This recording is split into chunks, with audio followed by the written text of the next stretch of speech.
In the depths of South Carolina's lowlands, 1846, the Lambert plantation stood like a monument to power and to sin. Beneath its wide verandas and fields of gold-colored cotton, one man's secret was waiting to consume generations.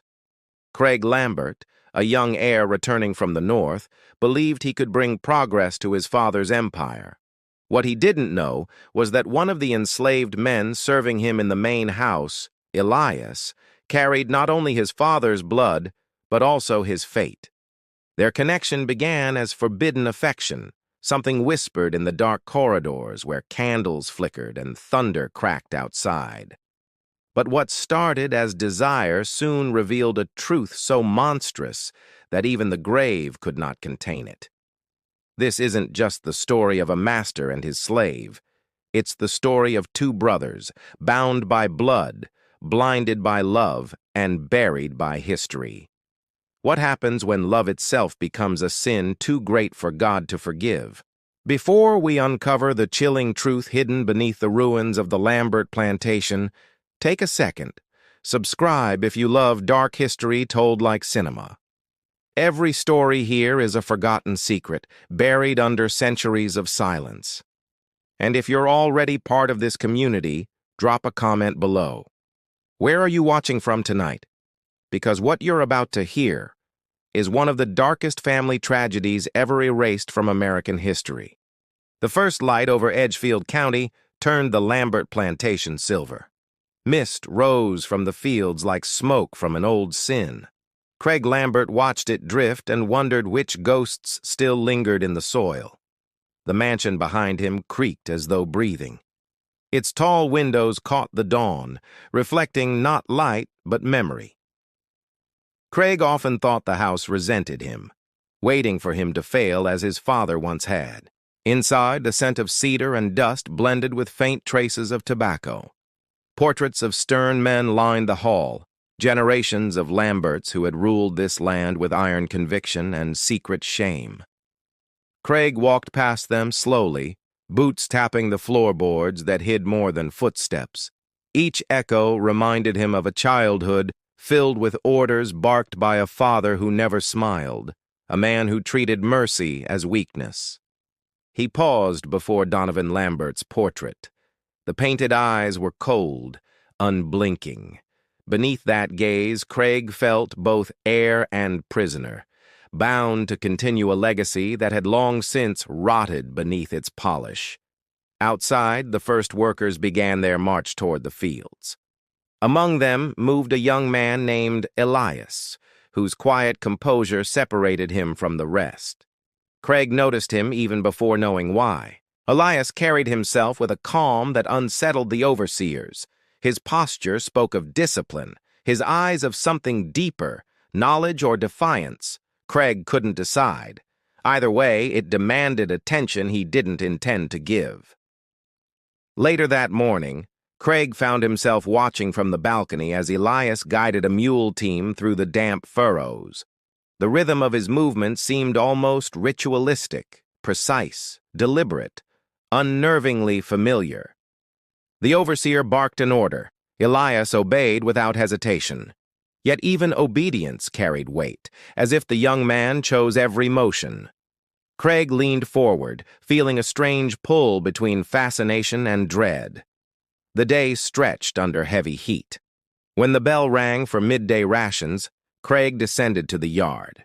He told himself it was to inspect the harvest, though his eyes searched for one figure only. Elias looked up from the troughs, sweat darkening his shirt. Their eyes met for a brief instant, long enough for Craig to feel something shift inside him, a recognition he couldn't explain or ignore. That night, thunder crawled across the horizon. The house shook softly as wind clawed at the shutters. Craig walked the corridors, candle in hand, chasing memories that refused to stay buried. In the library, he found a letter left unopened in his father's desk. The wax seal bore the Lambert crest, two crossed hammers beneath a rising sun. Craig broke it with trembling fingers. Inside were numbers, dates, and a name he didn't recognize. Elias Donovan. His pulse quickened. Donovan, his father's name. He read again, slower, the ink blurring where his thumb smeared the page. The letter spoke of property transactions, of a boy purchased and returned under special instruction. Craig read the words twice before realizing the year matched his own birth. The storm outside burst open, rain hammering the roof. Craig sank into the chair, letter clutched in his hand. The paper felt alive, pulsing with questions his father had never answered. He spent the night searching through ledgers, journals, receipts, anything that might explain the connection. Each discovery deepened the unease. Donovan's handwriting appeared everywhere, meticulous and cruelly neat, as if order could erase sin. By dawn, Craig's candle had burned to the wick. The letter lay open beside old baptism records, estate inventories, and notes about a house servant transferred under discretion. The same name appeared each time, Elias. Craig looked out at the pale morning and saw Elias crossing the yard again, unaware of the storm that had begun within his master. The sight filled Craig with a mixture of pity and fear. He met the young man later that day near the stables. The air smelled of hay and rain-soaked leather. Craig asked his name, though he already knew the answer. Elias's voice was calm, almost solemn. "You work hard," Craig said, unsure why the words sounded like an apology. Elias nodded, wiping his hands on his trousers, waiting for a command that never came. The silence between them stretched thin. In that silence, Craig heard the echo of his father's voice, distant, scolding, almost triumphant. He turned away, dismissing Elias with a gesture, though the young man's presence followed him like a shadow. Days passed under a sun that refused mercy.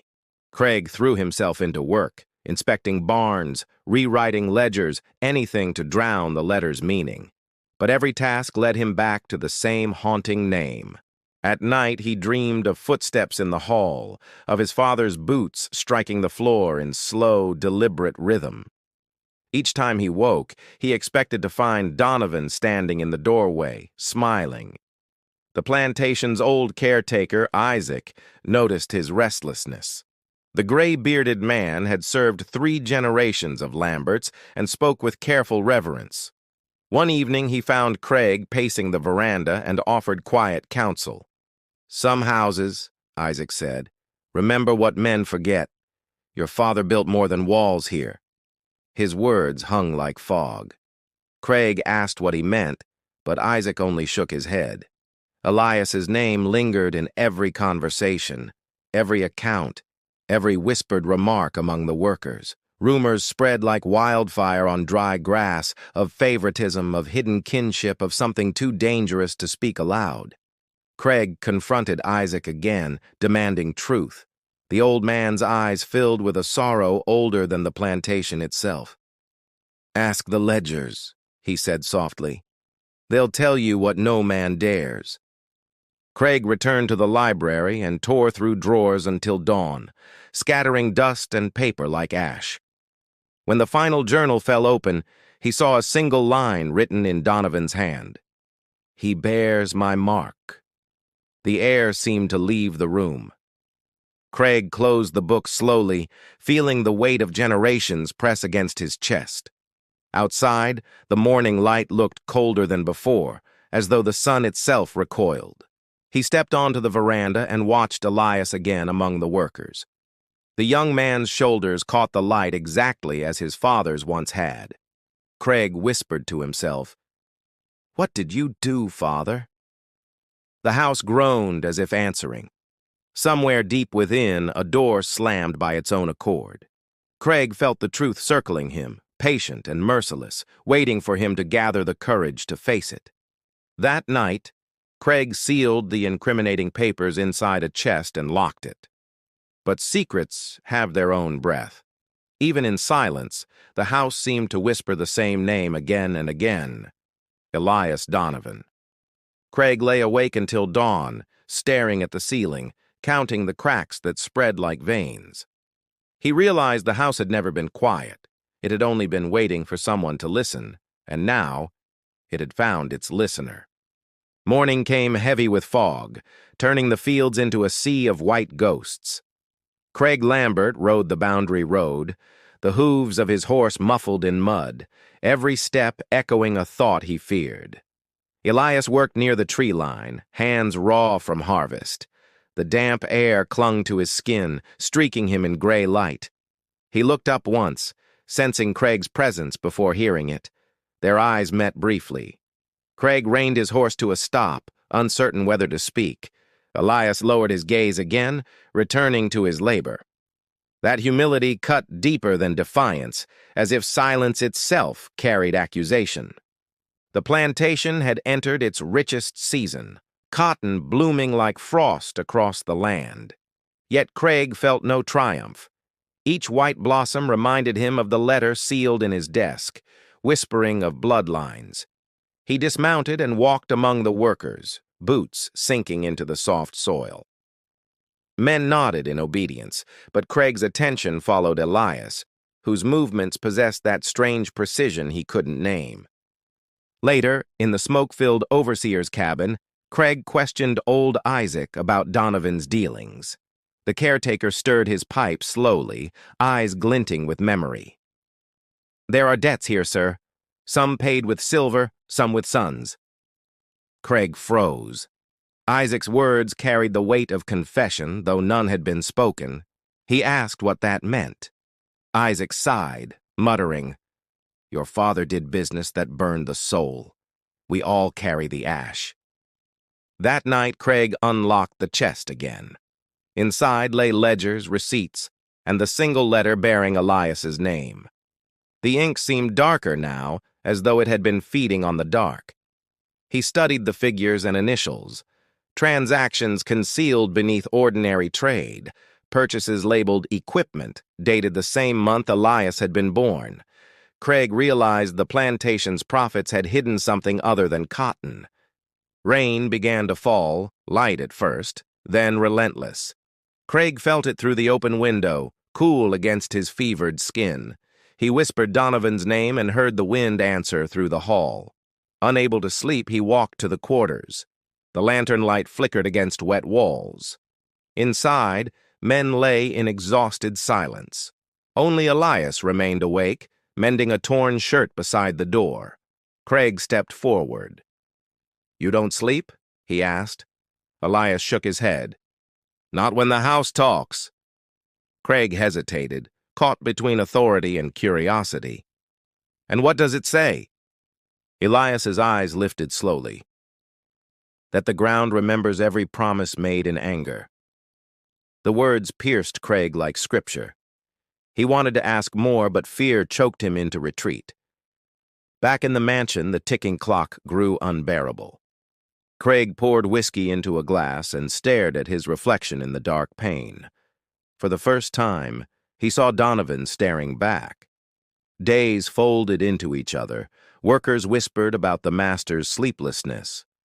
He walked the fields at night, muttering to himself, touching the cotton as though it could confess. Even the wind seemed to pity him. Elias noticed the change, but said nothing. His quiet watchfulness became Craig's mirror, each glance a question Craig could never answer. Guilt had turned into companionship, a dangerous understanding between tormentor and witness. One evening, Craig summoned Isaac again. "Tell me the truth," he demanded. Isaac's shoulders slumped under years of obedience. "Truth, sir, don't rest easy here. Your father bought silence, not salvation." Craig slammed his fist on the table. "What silence?" Isaac's voice dropped to a whisper.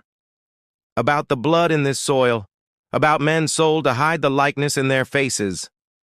Thunder cracked outside. Craig felt the room spin. "Elias?" he asked. Isaac didn't speak, but his eyes said enough. The truth moved like cold water through Craig's veins. He stumbled into the rain, gasping for air.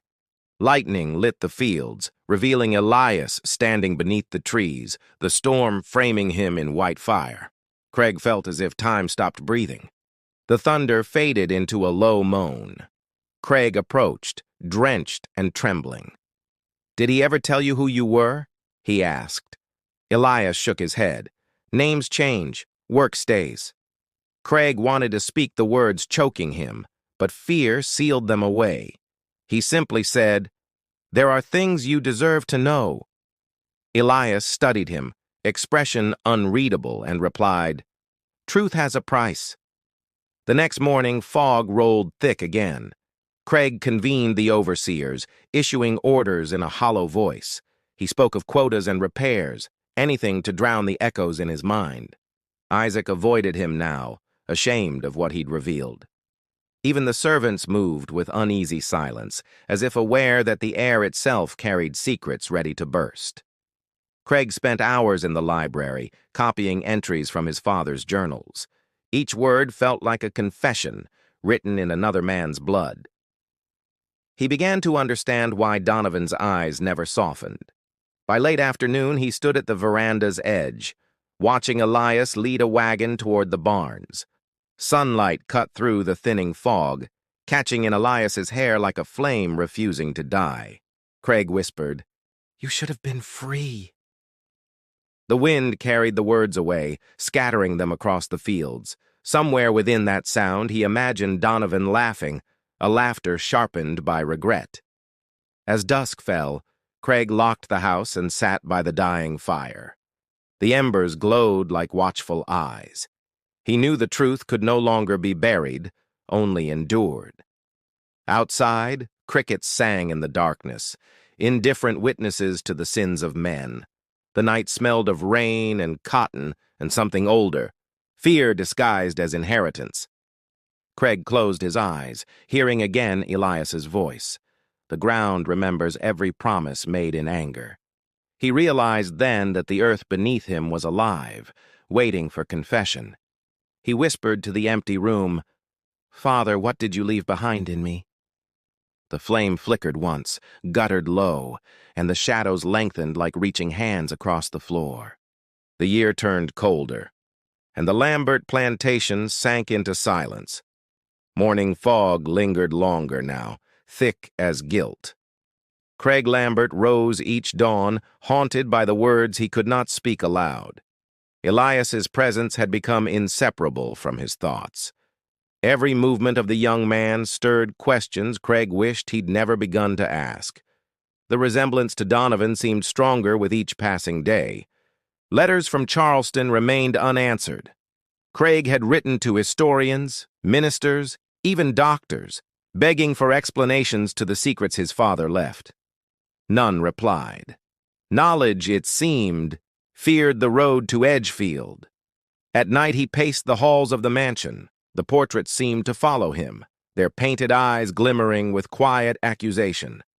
Even the ticking clock grew cruel in its regularity, measuring his descent.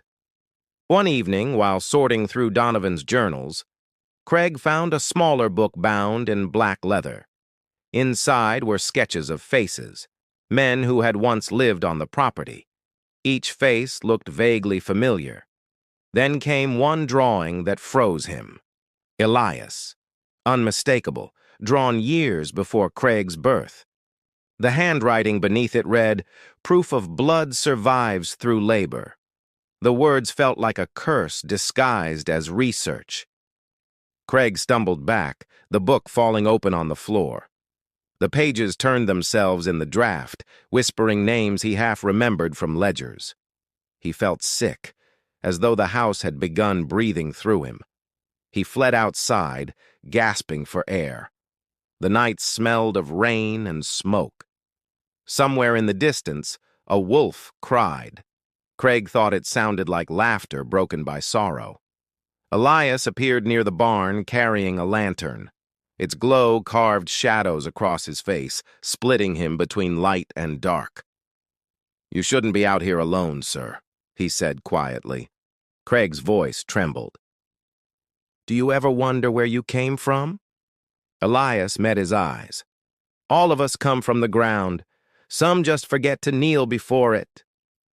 The words left Craig shaking. He returned to the mansion drenched in cold sweat.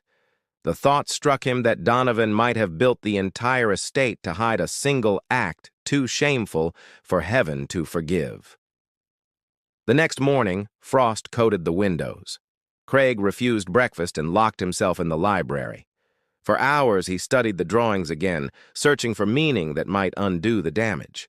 By midday, he realized his hands were trembling uncontrollably. The ink bled across the paper as if refusing to be contained. His own notes had become illegible, a reflection of the chaos within. Isaac knocked softly, bringing tea and worry. "You look pale, Master Craig.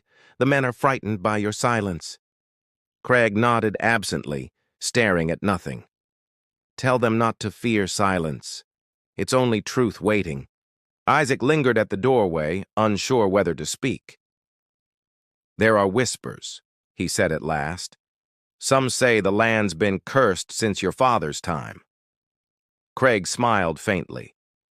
"Then we are born of that curse." Night fell early. The mansion's corridors felt narrower than before. Craig lit candles along the stairs, their flames bending under unseen drafts. Every creak of timber sounded like footsteps behind him. In his study, he began writing again, letters addressed to no one. He wrote about justice, redemption, and blood that could not be washed clean. The pages piled up like confessions without absolution. Elias entered quietly, carrying reports from the fields. Craig stared at him for a long moment. "You ever feel like someone else's sin is living through you?" Elias paused, then said, "Every day, sir." They stood in the dim light, neither speaking further. The silence between them was thick enough to feel like another presence in the room, one that remembered everything they wished forgotten. After Elias left, Craig burned half his letters. The smoke curled toward the ceiling, twisting into shapes that almost formed words. For a moment, he thought he heard Donovan whispering through the ash. He drank heavily that night, the whiskey dulling the edges of his thoughts. Yet even through the haze, he felt a pull toward the locked chest, as though it demanded witness to its secrets. He opened it again. Among the old papers lay a folded scrap he hadn't noticed before, marked with dried wax. Inside was a single line: "The heir will repeat the father's sorrow." Craig crushed the note in his fist. "Not me," he muttered, voice breaking. But deep down, he feared the prophecy had already begun, echoing through his choices, his silence, his resemblance to Donovan. Outside, frost glittered under moonlight. Elias worked late, repairing a fence post. Craig watched from the veranda, realizing the young man's strength mirrored his own. 2 lives forged by the same inheritance of pain.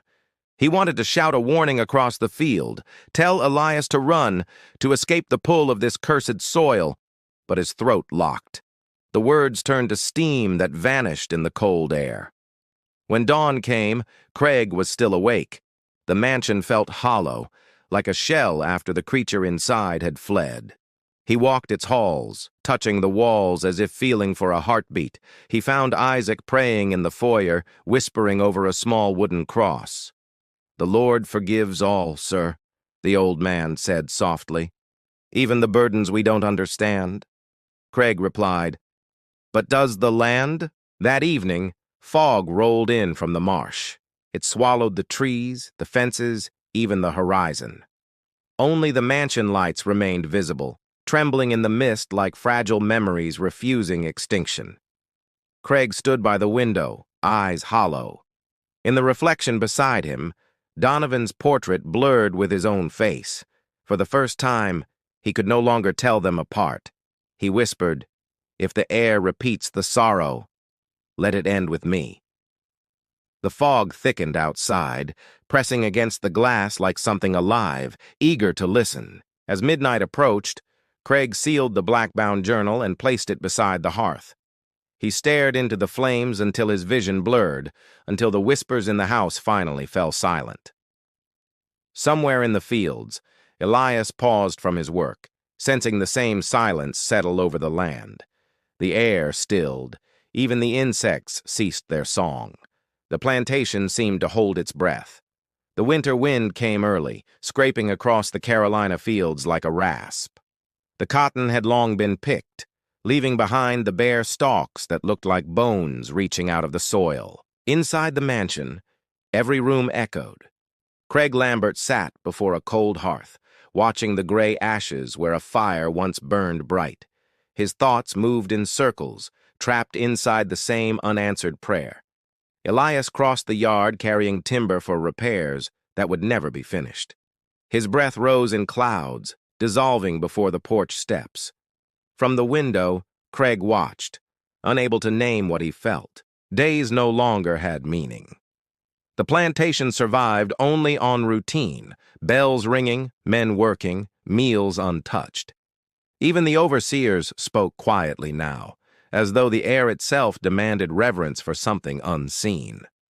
Craig wandered through the hallways, tracing his fingers along cracked wallpaper.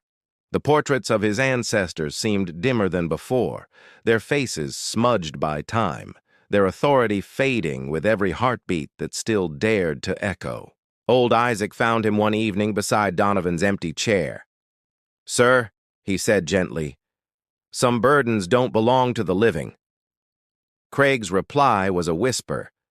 "Then why do they still breathe through me?" Storm clouds rolled in that night, swallowing the moon. The air tasted of metal and memory. Craig lit a single candle on the desk where Donovan's ledgers lay, its flame trembling as if afraid to witness. He opened the final ledger, brittle pages sighing. Inside were names long forgotten, workers, debts, purchases, and at the bottom, a note written in his father's hand. "Let nothing of mine be divided." Craig closed the book. "You meant the land," he murmured, "but you chained the blood as well." The candle sputtered. A draft swept through the room, stirring the smell of smoke and regret. At dawn, Elias entered the study without knocking. His face carried exhaustion beyond his years. "The men ask if we should keep planting," he said. Craig looked past him toward the dying fields. "Plant," Craig answered softly. "Something must live, even if we do not." Elias nodded, though his eyes held doubt. He turned to leave, his shadow stretching across the floor like an accusation. Later, Craig stood by the window as rain began to fall. It pattered gently at first, then harder, until it sounded like footsteps running over the roof. The sky wept without mercy. He thought of Donovan, how the old man's voice had filled every corner of this house. He could almost hear it now, scolding, mocking, still demanding obedience from a son who had outlived him. Craig whispered, "You built this place from fear, and I carried it forward like faith." The thunder answered, distant but deliberate, as if acknowledging confession. He closed his eyes and let it strike his soul. Isaac entered quietly, carrying a small wooden box. "Found this in the cellar, sir," he said. Inside were burned relics, a broken pocket watch, half a seal, and a folded scrap of parchment. Craig unfolded it carefully. The ink had run, but a few words remained. "Forgive what the land cannot." He felt his throat tighten. Even Donovan had known redemption was beyond reach. That night, the mansion shook with wind. Doors slammed by unseen hands. The candles guttered out one by one until darkness ruled. Craig sat unmoving, listening to the house speak in sighs and creaks. Elias appeared at the threshold, lantern in hand. "Sir, the stables leak. We'll lose the horses if—" He stopped, seeing Craig's hollow stare. The flame reflected in both their eyes like twin ghosts. "Leave them," Craig said. "The land will decide what stays." Elias hesitated, then placed the lantern on the table and walked away, his footsteps vanishing into the storm's roar. When the wind subsided, Craig rose and walked through the halls for what felt like the last time. Every board groaned underfoot, each sound another chapter closing behind him.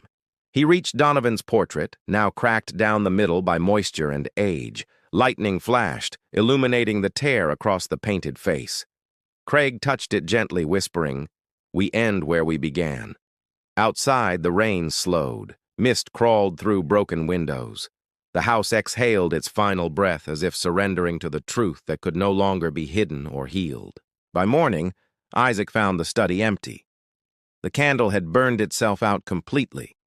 The chair was overturned, the window open, rain pooling on the floorboards beneath scattered ledgers. Elias returned at sunrise to find Isaac staring at the ruins of the desk. "He's gone," the old man said. "Where?" Elias asked. Isaac looked toward the fields.